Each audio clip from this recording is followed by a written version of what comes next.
दोस्तों, बेबीलोन नाम का एक शहर हुआ करता था। उस बेबीलोन शहर में अरकद नाम का एक बहुत ही बड़ा अमीर आदमी हुआ करता था। कहा जाता है कि अरकद उस बेबीलोन का सबसे अमीर आदमी था। अरकद के कुछ दोस्त थे जो पैसों की तंगी की परेशानी में उलझे हुए थे। वो दोस्त अरकद के पास अपनी परेशानी लेके जाते हैं और अरकद को पूछते हैं कि वो कैसे इतना अमीर बना, उसके अमीर होने का सीक्रेट क्या है। और अरकद जो भी सॉल्यूशन बताता है वो मैं आपको 4 स्टेप्स में बताऊंगा, तो इस पूरे वीडियो को लास्ट तक जरूर देखिएगा। स्टेप नंबर 1, पे योर सेल्फ फर्स्ट, यानी कि पहले अपने आप को पे करो। अब आप जो भी कमा रहे हो उसमें से आपको 10% खुद को पे करना होगा। इसका मतलब ये नहीं है कि आप नए कपड़े, नई वॉच और नया फ़ोन ले लें। आपको 10% सेव करना होगा। अब लोग कहेंगे कि 10% सेव करना बहुत ही मुश्किल होता है।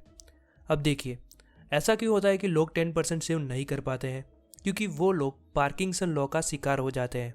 पार्किंसन लॉ यानी कि आपकी कमाई से आपके एक्सपेंसेस मैच हो जाते हैं। फॉर एग्जाम्पल, अगर कोई इंसान 10,000 रुपये कमाता है तब उस इंसान के खर्चे भी उतने हो जाते हैं। अगर वो इंसान 25,000 रुपये कमाएगा तब भी वो उसे कम लगने लगेंगे। ये होता है पार्किंसन लॉ। इसलिए अपने खर्चे को कम करने की कोशिश कीजिए और जितना हो सके उतना 10% सेव करने की कोशिश करें। अब आते हैं नेक्स्ट स्टेप की ओर। Second step is put your money to the work.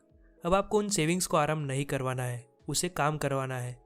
अब आपने देखा होगा कि काफ़ी सारे अमीर लोग अपने पैसे कई सारी जगहों पर इन्वेस्ट करते हैं ताकि उनका पैसा उनके लिए काम करता रहे और उनको ज़्यादा पैसे बना के दे। इसीलिए अपनी सेविंग्स को आराम करवाने की बजाय उसे इन्वेस्ट करें। अब इन्वेस्टमेंट कई सारे प्रकार के होते हैं, जैसे कि बॉन्ड, स्टॉक, प्रॉपर्टी।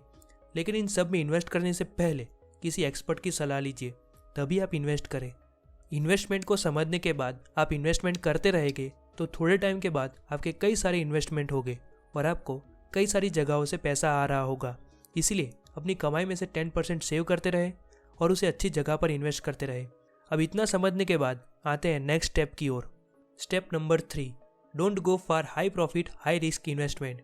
ज़्यादा प्रॉफिट के लालच में रिस्क वाले इन्वेस्टमेंट मत करो।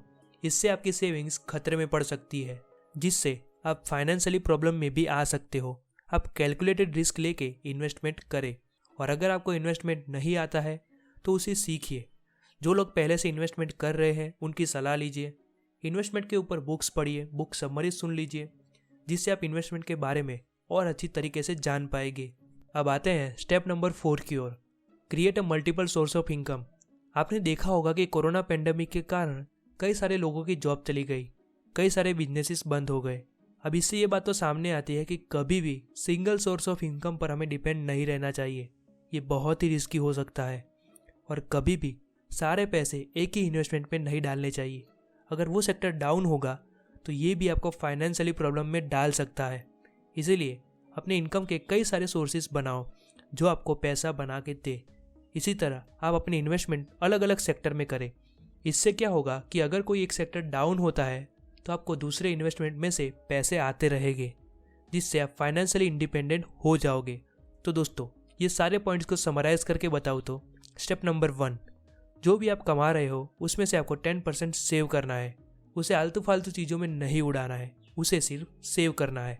स्टेप नंबर 2, उन सेविंग्स को आराम नहीं करवाना है, उन्हें इन्वेस्ट करना है। अब आपको इन्वेस्ट कहाँ करना है वो किसी एक्सपर्ट की सलाह लेके करें। स्टेप नंबर 3, हाई प्रॉफिट के लालच में रिस्की इन्वेस्टमेंट मत करो। स्टेप नंबर 4, इनकम के कई सारे सोर्सेस बनाओ, किसी सिंगल सोर्स ऑफ इनकम पर डिपेंडेंट मत रहो और इसी तरह से इन्वेस्टमेंट अलग अलग सेक्टर में करें। तो दोस्तों, ये थे कुछ 4 स्टेप्स जो मैंने the richest man in Babylon book में से बताए हैं, जो आपको फाइनेंशियली इंडिपेंडेंट बनाएंगे। अगर वीडियो अच्छा लगा है तो इसे लाइक कर दीजिएगा और अपने दोस्तों के साथ भी इसे शेयर करिएगा। और अगर इस चैनल पर नए हो तो इस चैनल को सब्सक्राइब कर दीजिएगा और नोटिफिकेशन बेल आइकन को भी दबा दीजिएगा ताकि मेरे नए वीडियो की नोटिफिकेशन आपको मिलती रहे। तो फाइनली, धन्यवाद।